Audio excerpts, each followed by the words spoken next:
Os irmãos podem se assentar? Dando continuidade ao nosso estudo da palavra de Deus, nós estamos estudando algumas lições que são baseadas no livro do evangelista Lucas. E hoje nós estaremos conversando com os irmãos a sexta lição. E essa sexta lição, ela tem como título o poder de Jesus Cristo. Nós estaremos nesta manhã falando a respeito desse poder de Jesus, dimensionando a grandeza desse poder maravilhoso que alcança as nossas vidas e alcança os nossos corações. O nosso texto básico se encontra no Evangelho de Lucas, o capítulo de número 5, o verso 1 ao verso 39. Você poderá acompanhar deixando sua Bíblia aberta, porque é um texto longo, mas ele está dividido em toda a nossa lição, nos tópicos da nossa lição. Então nós poderemos estar acompanhando esse texto no decorrer da explanação da lição nessa manhã. E o autor da nossa revista, ele inicia dizendo: o filósofo inglês Thomas Robbins diz: antes de mais nada, reconheço como uma inclinação geral do gênero humano o desejo perpétuo e incansável de poder e mais poder. Inclinação essa que só cessa com a morte. Então ele está dizendo a respeito do poder, o homem buscando o poder. E essa lição vai falar a respeito do poder que somente Jesus tem. Somente Ele é poderoso. Somente nele reside o poder. Embora o homem esteja constantemente buscando poder, uma forma de poder, dominar sobre todas as coisas, principalmente sobre todas as pessoas, e esse desejo, ele está dentro do coração humano. E o desejo pelo poder, ele só cessa com a morte. É um desejo que acompanha toda a história do homem, toda a história do ser humano. Esse desejo incansável pelo poder. O desejo de ser poderoso e tomar o lugar de Deus é a essência do pecado original. Nós vamos ver lá em Gênesis, o desejo do homem de ser igual a Deus, de ter o mesmo conhecimento de Deus, é que causou a sua queda. E aí reside então o pecado original, esse desejo do homem ser igual a Deus. Felizmente, o poder pertence a Deus. Nós vemos, o salmista declarar a respeito desse poder que pertence a Deus. O Salmo 62, 11, ele nos diz: uma vez falou Deus, duas vezes ouvi isto, que o poder pertence a Deus. Todo o poder pertence a Deus. Somente Deus, ele é poderoso. O homem não tem poder. Esse poder que o homem usa, muitas vezes é um poder que não é dele. Ele acredita que tem, mas na verdade somente Deus é poderoso. E hoje muitas vezes nós olhamos os grandes líderes mundiais, líderes políticos, líderes empresariais, liderança na área aí de artistas, das artes, e nós vemos pessoas liderando. E muitas vezes temos reuniões aí mundiais, onde é dito, os poderosos do mundo. As pessoas que detêm o poder, que acham que detêm o poder, mas na verdade o poder somente é de Deus. Ele é poderoso para criar, Deus cria todas as coisas, Deus preserva todas as coisas e Deus sustenta todas as coisas. Somente Ele, o homem não tem o poder de criar, o homem não tem o poder de sustentar, o homem não tem o poder de preservar. É o que nós vemos hoje. Se olharmos aí o nosso planeta, o que o homem tem feito com o nosso planeta? Ele tem destruído, ele não tem criado, mas ele tem matado, tem destruído, ele não tem preservado e ele não tem sustentado. Aí nós vemos, né, toda essa situação que nós vivemos hoje, né, dentro da ecologia, a destruição de recursos naturais, o avanço das doenças, das pandemias, né, porque o homem acabou adentrando a um ambiente que não era dele, né? E aí nós temos aí essas questões de vírus passando para a humanidade, porque o homem tem interferido nessa cadeia, né, da existência do planeta que Deus preserva e sustenta. Então toda ação provoca uma reação, né? Nós destruímos, mas a natureza também, ela se vinga, ela se defende do homem. E nós vemos toda essa situação, né? Estava vendo hoje de manhã, antes de vir para a igreja, né, uma reportagem lá do rio Tapajós, no Pará, né, que mudou de cor pela ação do homem. Aí a preocupação, então, dos ambientalistas, né, com a vida ali, né, com a biodiversidade daquele lugar. Mas só Deus cria, preserva e sustenta. E também Deus, não só na criação, mas também com o ser humano. Ele é poderoso para perdoar, para salvar e para curar o homem. Um dia orou Lutero assim: tu somente tens poder, a causa é tua e não minha. Eu não me apoio em homem algum. Tu que é humano, tudo que é humano é falho, né? O homem é falho. Então nós não devemos jamais nos apoiarmos no homem, porque ele é falho. Mas a nossa confiança deve estar em Deus, que é poderoso para todas as coisas. E hoje nós estaremos estudando a respeito do poder de Jesus, né? No livro de Lucas aqui, nesse capítulo de número 5, aqui do verso 1 ao verso 39, ele vai destacar 4 milagres de Jesus. 4 milagres que Jesus operou, que vai mostrar todo o seu poder. E aí, o início, no capítulo, no verso de número 1, ele vai falar o primeiro milagre. E o primeiro milagre aqui que ele vai dizer é sobre a pesca maravilhosa. O milagre da pesca maravilhosa, ele revela o poder de Jesus para transformar fracassos em vitória.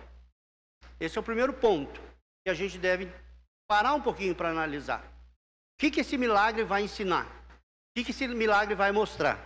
Ele vai mostrar, né, que Jesus, ele vai transformar fracassos em vitória. Muitas vezes nós não entendemos, né, os nossos fracassos.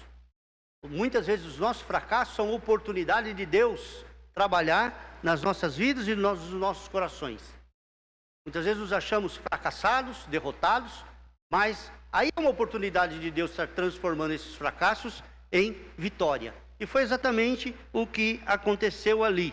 Ele começa assim: e aconteceu que ao apertá-lo a multidão para ouvir a palavra de Deus, estava ele junto ao lago de Genezaré, e viu 2 barcos juntos à praia do lago. Mas os pescadores, havendo desembarcado, lavavam as redes. E entrando em um dos barcos, que era de Simão, pediu-lhes que o afastasse um pouco da praia, e assentando-se, ensinava do barco as multidões. Então Jesus vai ali ao encontro de pescadores que estavam retornando ali do lago, né? E não havia tido êxito nessa pescaria, e eles então estavam ali cuidando do seu equipamento, eles estavam lavando as suas redes, né? E ali então Jesus vai se aproximar deles e vai começar a ensinar. Vai subir a um barco e vai começar a conversar, vai começar a falar, vai usar daquele momento que eles estavam vivendo para trazer uma grande lição para a vida deles. A nossa revista aqui, ela coloca: Jesus sempre se aproxima de nós em momentos de fracassos. É natural, e muitas vezes nós percebemos isso, que quando nós fracassamos, a tendência natural é que as pessoas se afastem de nós. É natural que as pessoas se afastem. que elas não queiram ficar próximos a pessoas fracassadas. A gente vê muito disso, né? Muitas vezes quando se fala ou se refere a uma pessoa que está passando por um momento de fracasso, a forma como se faz, muitas vezes é uma forma de julgamento, né? Ah, fracassou por causa disso. Ah, porque fez isso, deixou de fazer aquilo, né? Ah, eu não quero ter exemplo de fracasso. E muitas vezes isso acontece dentro da nossa casa. Muitas vezes os filhos falam: eu não quero ser um fracassado como meu pai foi. Eu não quero ser um fracassado como minha mãe foi. Às vezes para o irmão: eu não quero ser fracassado como meu irmão. E muitas vezes é dado esse tipo de exemplo. E as pessoas acabam se afastando. Porque muitas vezes o fracassado, ele não é um bom exemplo. A gente julga, faz os nossos julgamentos, tecem os nossos julgamentos diante das pessoas. Mais uma coisa nós aprendemos aqui. Aquele momento, para aqueles pescadores, para aqueles profissionais da pesca, foi um momento de fracasso. Mas o que Jesus fez? Jesus os criticou? Jesus disse: olha, eles não souberam pescar, as suas técnicas são ultrapassadas, não trazem mais, né, vitórias ali, não trazem mais resultados ali. Não são bons exemplos. Muito pelo contrário, o que ele fez? Ele se aproxima daquelas pessoas. No momento do fracasso, no momento da decepção, né, no momento mais difícil da vida, ele vai se aproximar. É assim que ele faz com as nossas vidas, né? Jesus sempre se aproxima de nós em momentos de fracassos. E se muitas vezes nós estamos experimentando isso nas nossas vidas, nós vemos o abandono das pessoas, né, o afastamento das pessoas, nós devemos ter em mente que Jesus sempre vai se aproximar de nós. Ele jamais vai nos abandonar. Ainda que eu andasse pelo vale da sombra da morte, Ele não vai me abandonar. Ele sempre vai estar presente. Deus é refúgio, presente na tribulação, né? Socorro bem presente. E está sempre conosco no momento do fracasso. Os pescadores trabalharam a noite inteira e nada pescaram. Eles estavam desanimados e frustrados, lavando as suas redes sujas.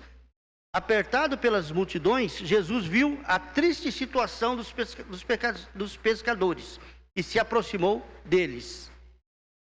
Então ele se aproxima, vendo aquela situação triste, desoladora, de fracasso, de não ter pego nada, de não trazer alimento para dentro de casa, não poder vender o excesso para poder ter dinheiro para as necessidades básicas. Naquele desânimo todo, ele se aproxima daquelas pessoas. Não devemos deixar de servir a Jesus em tempos de fracasso. É um outro problema também. Quando nós nos sentimos fracassados, rejeitados pelas pessoas, a tendência natural é nos afastarmos de Jesus. Às vezes nos afastarmos até mesmo do convívio dos irmãos. E é nesse momento, então, que nós não devemos deixar de servir a Deus. É nesses momentos que nós devemos intensificar a nossa vida de oração, a nossa vida de busca da presença de Deus, para que o milagre e a libertação ocorra nas nossas vidas. Apesar da noite de trabalho cansativo e frustrante, Pedro atendeu ao pedido de Jesus. Verso 3, ele diz: entrando em um dos barcos, que era de Simão, pediu-lhes que o afastasse um pouco à praia, e assentando-se, ensinava do barco as multidões. Pedro serviu ao Senhor com os seus bens e com o seu tempo. Qual era o bem ali dele? Era o barco. Ele cedeu o seu barco. O que mais? Ele cedeu o seu tempo, para que Jesus ali ensinasse uma oportunidade que ele teve ali, né? Uma oportunidade daquele fracasso, de não estarem pescando nada, mas Deus usou daquele momento maravilhoso ali, Jesus usou para trabalhar no coração daqueles homens, no coração de Pedro, no coração daqueles que se achavam, que se sentiam fracassados. Jesus é poderoso para fazer um milagre em tempos de fracasso. O fracasso, ele não vai ser para sempre. Nós precisamos entender exatamente isso, que a nossa vida, ela é marcada por ciclos, né?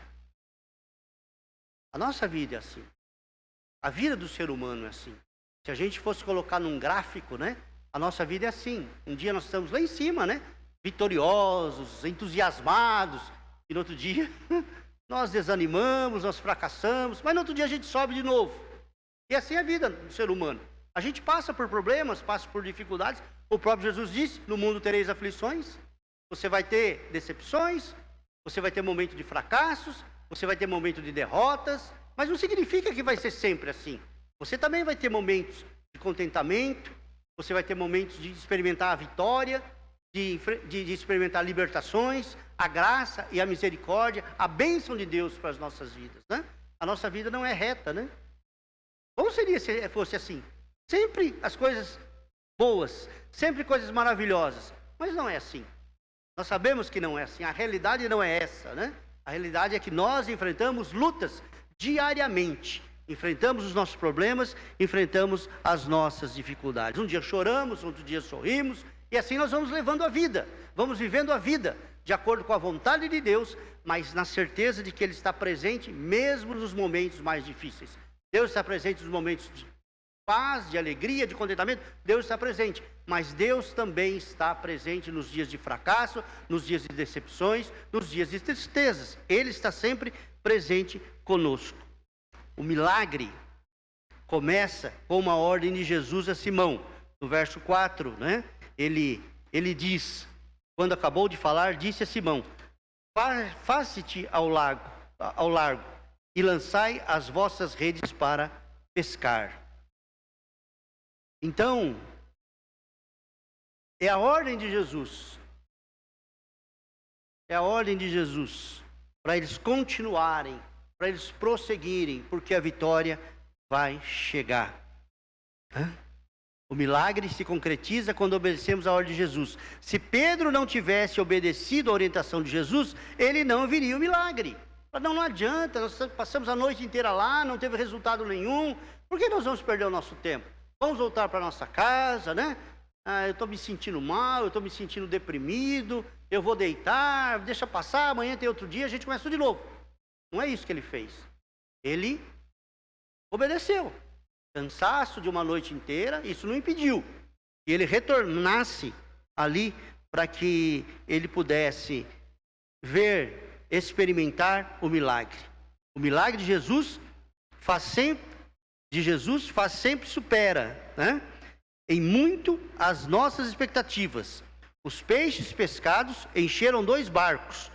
O milagre revela a divindade santa de Jesus e a humanidade pecadora de Pedro.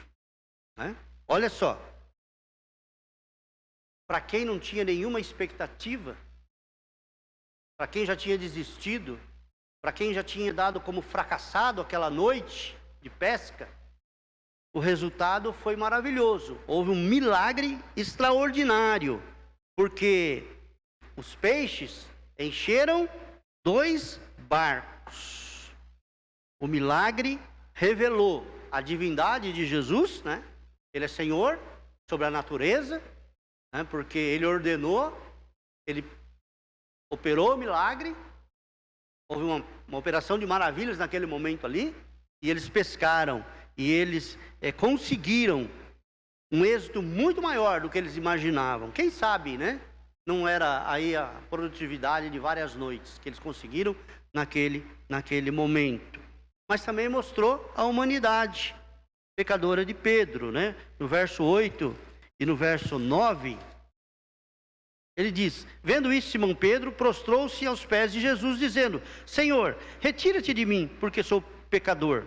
Pois à vista da pesca que fizeram, a admiração se apoderou dele e de todos os seus companheiros. Então, diante do poder de Jesus, ele se humilha. Ele diz: afasta de mim, porque eu sou um homem pecador. Não é digno de eu estar na tua presença. Os milagres de Jesus, em tempos de fracassos, podem mudar o rumo das nossas vidas, né? A pesca miraculosa produziu uma mudança na vida daqueles pescadores. O verso 10, ele diz assim: bem como de Tiago e João, filhos de Zebedeu, que eram seus sócios. Disse Jesus a Simão: não temas, doravante serás pescador de homens, né? Olha, agora você não vai mais experimentar essa profissão. E agora eu vou mudar. Você agora não vai ser mais pescador de peixes, vocês vão ser pescadores de homens. E vamos lembrar que foi todo um período, né, de preparação. Essa pesca maravilhosa vai acontecer na vida de Pedro, na sua pregação, no dia de Pentecostes, né? 3.000 almas, depois na segunda pregação, 5.000 almas, de pessoas que se renderam aos pés de Jesus. Que foi também ali uma pesca maravilhosa, mas não mais uma pesca de peixes, mas uma pesca de pessoas, de seres humanos que foram alcançados pela graça e pela misericórdia de Deus. Aqueles homens abandonaram suas profissões para serem discípulos e apóstolos de Jesus. Aí nós temos 3 perguntinhas, né? Como você reage espiritualmente nos momentos de fracasso? Como é que você lida esses momentos de fracasso? Como você gerencia na sua vida esses momentos de fracasso? Porque todos nós temos fracassos. Em alguma área das nossas vidas nós fracassamos. Nós não somos bons em tudo. Nós somos bons em algumas coisas. Em algumas outras coisas nós não somos bons. Em algum momento nós vamos fracassar. Nós fracassamos dentro do lar, nós fracassamos no nosso emprego, nós fracassamos nas relações interpessoais, nós fracassamos muito. Mas como é que nós reagimos espiritualmente? Nós nos sentimos abatidos, desanimados, desencorajados? Ou o fracasso, ele se transforma numa mola propulsora que nos impulsiona a seguir em frente, mesmo diante dos fracassos? Como é que nós reagimos? Como é que eu reajo? Como você reage diante do fracasso? A segunda pergunta é: você já experimentou um milagre de Deus por meio da obediência? Deus disse: faça isso, e você fez, e o milagre aconteceu. Muitas vezes nós queremos que o milagre aconteça, mas nós não queremos obedecer à voz de Deus. Nós não queremos dar ouvido à voz de Deus. E aqueles homens experimentaram o milagre porque foram obedientes. Fizeram o que Jesus mandou. E o milagre aconteceu. Será que aquele milagre que nós estamos buscando, aquela cura, aquela libertação, aquela vitória em determinada área das nossas vidas, não está acontecendo porque está faltando obediência da nossa parte para com Deus? É momento de olharmos para dentro de nós e repensarmos muitas vezes as nossas atitudes. Por que é que o milagre ainda não chegou na minha vida, naquela área que eu tenho pedido? Nós temos tantos pedidos de oração, na salva de oração, nos cadernos de oração, na torre de oração, e a gente às vezes questiona: por que será que esses milagres não têm acontecido? Também tem a ver com a nossa atitude de obediência. Isso que está nos ensinando nessa manhã. Muitas vezes a obediência é um dos critérios para que o milagre aconteça. Não estou dizendo que isso é sempre assim, não é dessa forma, mas é uma das formas. E aqui foi dessa forma. Eles obedeceram à voz de Deus e o milagre aconteceu. E a terceira pergunta é: você compartilha com os outros os milagres que Deus faz na sua vida? Você conta? Você dá testemunho daquilo que Deus fez na sua vida? Daquilo que você pediu, que Deus atendeu, e você recebeu, foi abençoado por Deus? Você tem essa atitude de compartilhar, de repartir com as outras pessoas, com o objetivo das pessoas se inspirarem em você e também buscarem como exemplo e fazer as mesmas coisas na sua vida, né? Você tem compartilhado com os outros os milagres que Deus faz em sua vida? É o momento da gente compartilhar, né?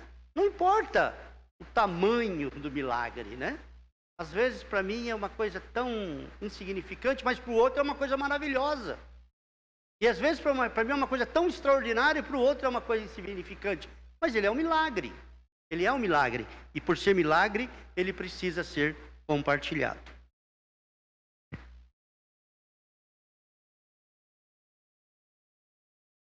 Agora aqui nós partimos para o segundo milagre que ocorreu. Está no verso 12 ao 16. Que é o leproso purificado. Aí já não é mais o milagre da pesca, né, que é um milagre onde ele operou na natureza, operou no coração do homem que se sentia fracassado, e agora é um leproso que ficou purificado. A lepra, ela era a pior doença daquela época, né? Imagina as doenças que nós temos hoje. A lepra era a pior de todas naquele momento. Não tinha cura. E tinha todo um ritual, né? Aí, quando o leproso ele era considerado uma pessoa impura, que devia viver longe da sociedade. A cura do leproso revela o poder de Jesus para curar doenças mortais. Nós não estamos falando de uma gripe, nós não estamos falando de uma dor de dente, nós estamos falando de um resfriado. Nós estamos falando de doença mortal. Porque aquela doença, ela levava a pessoa à morte. A cura foi desejada. O doente vem ao encontro de Jesus, humilha-se com o rosto em terra e suplica-lhe a cura. Ele reconheceu a divindade de Jesus. Senhor, ele se curvou à soberania de Jesus. Se quiseres, ele cria no poder de Jesus. Pode purificar-me. Né? É isso que ele faz ali. É isso que ele pede para Jesus. Né? Ele primeiro chama Jesus de Senhor. Ele reconhece. Ele se curvou a essa soberania de reconhecimento de quem é. E ele diz, se quiseres, né? Ele coloca a vontade de Jesus, a vontade de Deus. Se for da tua vontade, como a oração do Pai Nosso, né? Se for da tua vontade, né? Faça-se a tua vontade. Se quiseres, o Senhor pode. E ele disse para Jesus, ele cria nesse poder maravilhoso e extraordinário de Jesus. O Senhor pode me purificar. O Senhor pode purificar a minha vida. A cura, ela era necessária. Quem escreveu, Lucas, né, que escreveu esse evangelho, ele era um médico, né? Então o médico Lucas diz que o homem estava coberto de lepra, né? Estava com todo o seu corpo coberto de lepra. A doença havia tomado todo o seu corpo, atingindo as camadas mais profundas da sua pele, não podendo mais ser tratado, né? Aí nós temos as referências lá de Levíticos, capítulo 13, verso 13, Jeremias 6, 14. A lepra contaminou, deformou e isolou aquele homem. Não havia solução médica, pois a sua doença era incurável. Aqui nós temos um relato, mas você quer ver como é? Vai lá no Google, digita lepra, clica lá nas imagens, ali vai aparecer imagens de pessoas com lepra. Aí você vai entender a situação daquele homem. A cura foi realizada. A cura foi um ato de misericórdia. Misericórdia da parte de Deus, de Jesus. Tocou-lhe. Ao tocá-lo, Jesus se identificou com a sua miséria e ficou cerimonialmente impuro. A cura foi uma demonstração de poder e soberania. E aqui tem um momento muito especial, porque o leproso, ninguém podia nem encostar nele, nem passar perto dele. Se alguém no caminho encontrasse com o leproso, a obrigação do leproso era gritar, leproso, leproso, para que a pessoa se desviasse dele, né? Porque contaminava. O que Jesus faz? Jesus toca naquele homem. Jesus coloca a sua mão naquele homem. Ele vai muito mais além do que simplesmente falar. Assim como a lepra, o pecado contamina a raça humana. O pecado é profundo. O pecado, ele é contagioso. O pecado, ele é incurável. E o pecado é mortal, né? Não é isso que fala na palavra de Deus? O salário do pecado é a morte. O salário do pecado é a morte. Somente Jesus é poderoso para nos salvar e nos curar da lepra do pecado. Somente Ele se fez pecado por nós, para que pudéssemos ser purificados. Jesus ordenou ao homem purificado que tivesse uma vida de obediência. Antes de sair proclamando a sua cura, fosse ao sacerdote, para que a cura fosse reconhecida oficialmente, né? Ele tinha que chegar diante do sacerdote, porque é o sacerdote que havia declarado eles como impuros, deveria mostrar seu corpo, as suas mãos, todos os lugares onde a lepra tinha atingido, e a partir daquilo, de ver aquela cura, o sacerdote iria declará-lo novamente uma pessoa pura. Ele não seria mais impuro, né? Mas também ele deveria agradecer a Deus, oferecendo-lhe um sacrifício de louvor. Lucas termina o relato desse milagre, revelando as duas dimensões do ministério de Jesus. Primeiro, o ministério público, que é o ministério público. Quando Jesus falou com as multidões, quando Jesus fez curas no meio da multidão.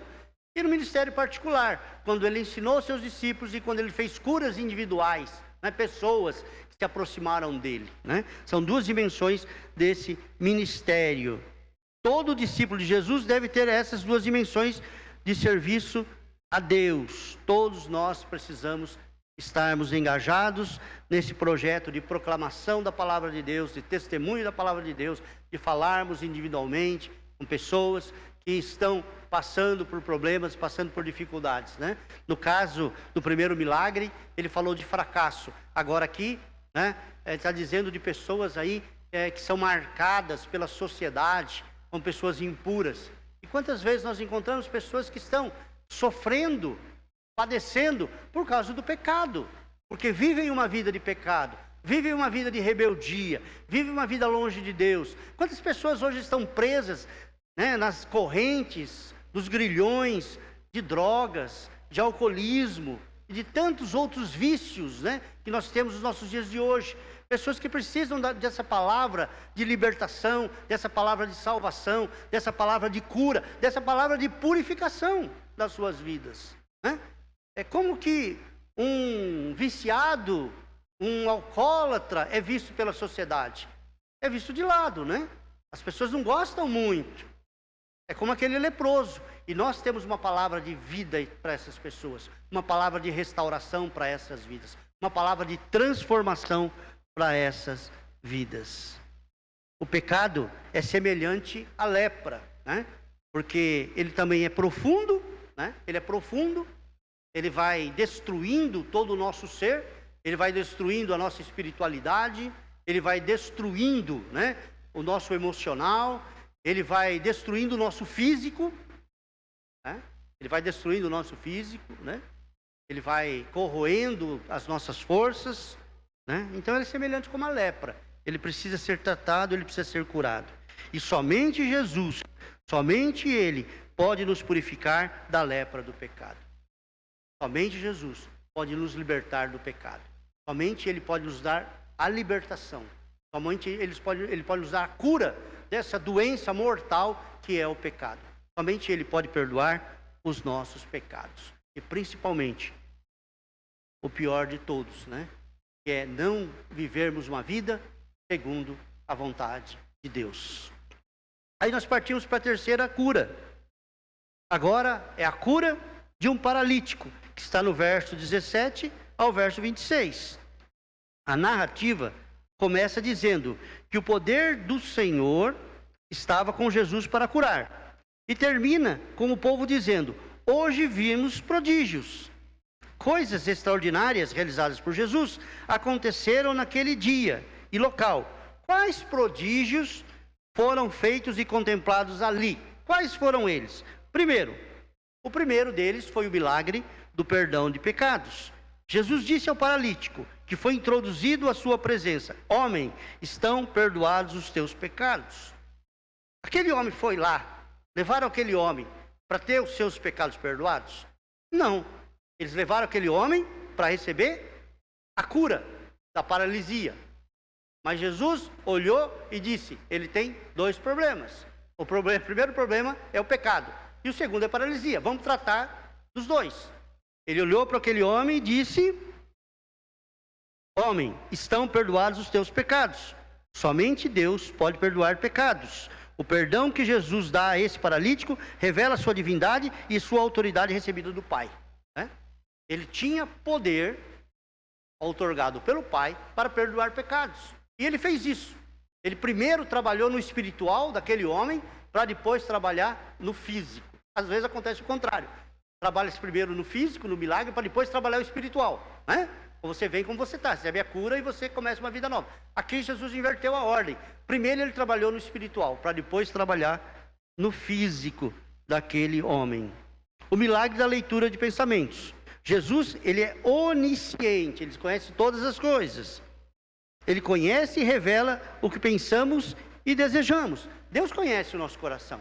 Deus conhece o nosso pensamento. Deus conhece aquilo que está dentro do nosso cérebro. Deus conhece tudo. Ele é onisciente. E aí nós temos que ter muito cuidado com isso.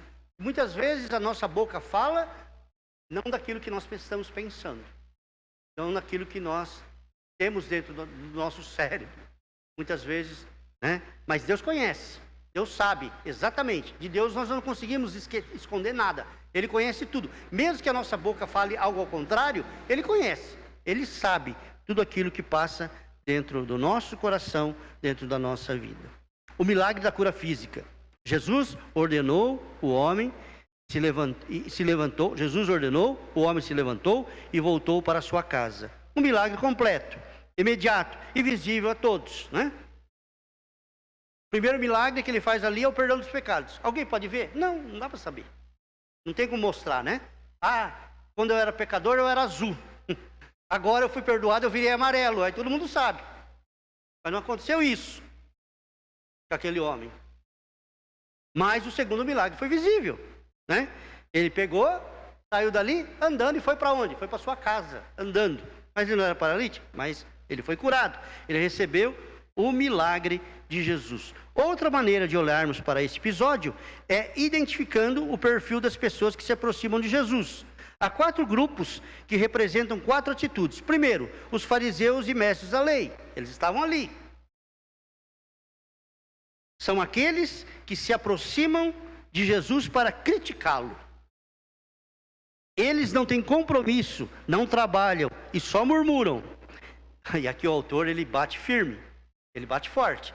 Ele diz assim: é o perfil da maioria que frequentam as igrejas hoje. Ele está dizendo aqui que a igreja de hoje, ela é cheia de escribas e fariseus. Ele é cheio de pessoas que gostam de apontar o erro dos outros. Está muito cheio de crente fofoqueiro, né? E fica disseminando problemas, né? Falando coisas. E esse era o problema dos fariseus e dos escribas, que estavam ali para pegar alguma coisa errada. E às vezes a gente se torna fiscal, né, da vida dos outros, né? Querendo pegar ao invés de a gente ajudar, a gente quer pegar alguma coisa onde a gente pode condenar o irmão, condenar a pessoa. Não foi isso que Jesus fez. Ele disse: essas pessoas, são julgadores, são juízes da vida da alheia, estão ali só para pegar alguma coisa errada, né? Para tentar pegar alguma coisa, para acusar Jesus de fazer determinadas coisas que não eram lícitas, segundo a sua maneira de viver, segundo a sua religião. Segundo, o paralítico. São aqueles que estão doentes e precisam ser carregados à presença de Jesus. É gente ferida, doente e machucada, que precisa de Jesus. É o perfil de muitos que buscam e estão na igreja hoje. Tem muita gente na igreja ferida, muita gente na igreja machucada, muita gente doente, muita gente precisando de ajuda. Se estão vindo à igreja, se estão procurando a igreja, porque estão querendo algo novo para suas vidas. Porque estão querendo transformação. E muitas vezes nós julgamos essas pessoas, ao invés de auxiliarmos essas pessoas. E nós precisamos transformar a igreja, mudar o perfil da igreja. A igreja precisa ser menos tribunal e ser mais hospital, que cura a vida dessas pessoas, que socorre essas pessoas. Porque tem pessoas que chegam em situação de UTI aqui dentro. Pessoas desesperadas. Pessoas aí à beira de um suicídio. À beira de tirar sua própria vida. De tanta dor, de tanto sofrimento, né? De tanta angústia, de tanta depressão, de tanta situação difícil. E nós precisamos abraçar essas pessoas. Nós precisamos estar junto com essas pessoas. São pessoas que procuram, que vêm aqui em busca de um milagre para suas vidas. Estão buscando um milagre. Talvez bateram em tantas portas. E vem a igreja, vem a comunidade, como essa comunidade terapêutica, como última oportunidade de suas vidas. E nós devemos entender que aqui é um lugar dessas pessoas também. É um lugar onde nós precisamos abraçar, orar para que o milagre aconteça na vida dessas pessoas. Nós temos uma salva de oração ali. Quantos paralíticos estão ali? Querendo um milagre para suas vidas, querendo transformações para suas vidas. E nós precisamos interceder, estarmos orando, buscando a presença de Deus nessas vidas, pedindo a bênção de Deus sobre esses corações, acolhendo essas pessoas, sendo um ombro amigo, trazendo uma palavra de esperança, de fé, não uma palavra de julgamento. Isso o mundo está cheio aí. Para julgar está cheio, mas para ajudar, para auxiliar, tem poucas pessoas. A igreja é hospital, não é tribunal. Nós precisamos entender muito bem dessas questões nos nossos dias de hoje, né? Observem o paralítico. Foi curado por Jesus, viu a fé daqueles homens, eles transportaram o enfermo, superaram obstáculos e se envolveram pessoalmente para ajudar outros. É o perfil de muitos que trabalham na igreja hoje, né? Que não mede esforços para ir atrás, para ajudar, entram em lugares perigosos, né? Vão em lugares insalubres, mas sempre para buscar, para auxiliar, para trazer essas pessoas.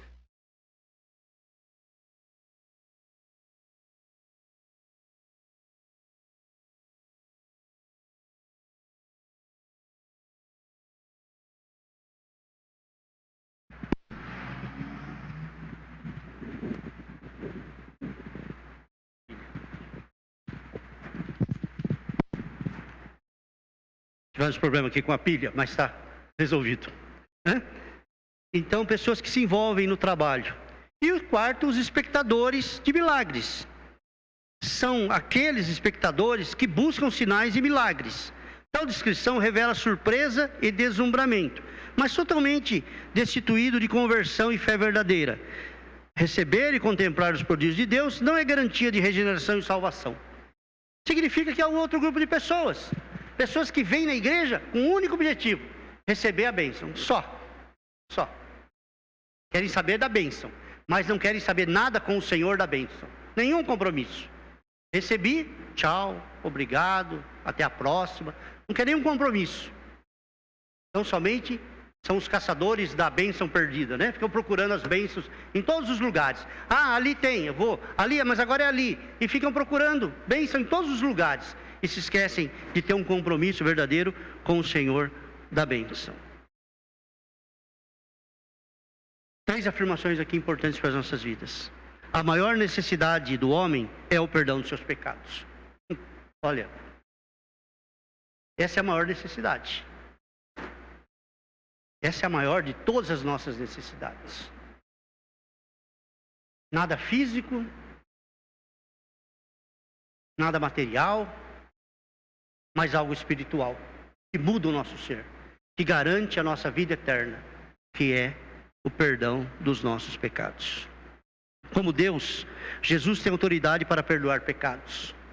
Somente Ele pode perdoar pecados. O homem não pode perdoar pecados. O homem não tem esse poder. O homem pode aconselhar, o homem pode orar, mas pode repreender, mas a única coisa, o único que pode todas as coisas é Jesus. Somente Ele pode perdoar os nossos pecados. A fé verdadeira não nasce pela contemplação de prodígios, né? Mas pelo ouvir e obedecer a palavra de Deus, né? A minha fé, ela não nasce por eu ter visto milagres, né? E milagres, curas e sinais não acontecem só dentro da igreja evangélica, não. Acontece em muitos lugares aí, que não tem nada a ver com a fé cristã. Mas a fé verdadeira, ela não nasce por vermos esses espetáculos, por vermos esses prodígios. Ela nasce pelo ouvir, conhecer e obedecer a palavra de Deus. É aí que nasce a fé. E a fé nasce, ela cresce, ela se desenvolve. Por isso ela precisa ser constantemente cultivada. E nós partimos para o último milagre, que foi o chamado de Levi. Quem era Levi? Levi era um publicano, Levi era um cobrador de impostos, né? Está no verso 27 e 39. O quarto milagre de Jesus realiza é o chamado eficaz de Levi. Observe 3 lições. Jesus é quem chama. Ele vai naquela pessoa que era discriminada, que era vista muito mal pela sociedade, que era o cobrador de impostos, né? E Jesus diz: segue-me. O chamado é eficaz. É a maneira pela qual Jesus traz a salvação até nós. Deus é o autor desse chamado. Como Levi, todos nós que estamos aqui somos chamados, fomos chamados. Recebemos esse chamado de seguir a Jesus. E se estamos aqui, porque obedecemos esse chamado. Estamos seguindo a Jesus. Estamos no caminho de Jesus. Estamos buscando a presença de Jesus. O segundo, Jesus chama para o melhor. Jesus chama das trevas para a luz, da morte para a vida, da alienação à comunhão com Deus, do império de Satanás para o seu reino da glória, né? Jesus chama das trevas para a luz, da morte para a vida, da alienação à comunhão com Deus e do império de Satanás para o seu reino da glória. Jesus chama de forma eficaz ou irresistível. O seguiu, ele foi, ouviu a voz, obedeceu, seguiu. Trata-se de uma ação poderosa de Deus, através da pregação do Evangelho, que leva a vontade humana a obedecer o seu chamado, né? Aqui o autor ele cita, né? Aí o escritor que diz que ao chamar Levi, Jesus fez 3 coisas. Primeiro, salvou uma alma perdida. 2, acrescentou mais um discípulo ao seu grupo. E 3, criou uma oportunidade de explicar seu ministério aos amigos de Levi e aos escribas e fariseus. Por quê? Quando Levi ouviu e seguiu, ele convidou Jesus para ir para a sua casa, né? Ofereceu lá o banquete, onde estavam escribas, fariseus e os seus amigos. Então ali ele teve a oportunidade, também eles tiveram a oportunidade de ouvir a respeito de Jesus e da salvação e da vida eterna. A missão de Jesus é para os doentes espirituais. O seu trabalho é chamar pecadores para uma mudança de vida. Ele dá 3 ilustrações para explicar por que não exige que os seus discípulos jejuem naquele momento, né? Eles estavam questionando, mas não devem jejuar? Não, nesse momento aí, não. Aí, primeiro exemplo que ele dá, do noivo, né? O noivo, ele convida as pessoas para o seu casamento, né? Alguém jejua numa festa de casamento? Ninguém vai jejuar numa festa de casamento. Lá está cheio de comida, bebida, não é lugar, né? O segundo exemplo é do remendo. Ninguém coloca remendo de pano velho em uma roupa nova. E o terceiro, ninguém coloca vinho novo em odres velhos. Concluindo a nossa lição nessa manhã, esses 4 milagres revelam transformações que Jesus produz na vida das pessoas. Pescadores de peixes são transformados em pescadores de homens. Impuros, como leproso, são purificados. Paralíticos, como pecadores, como ser humano, são perdoados e curados. E como Levi, somos chamados a servir ao Senhor o nosso Deus.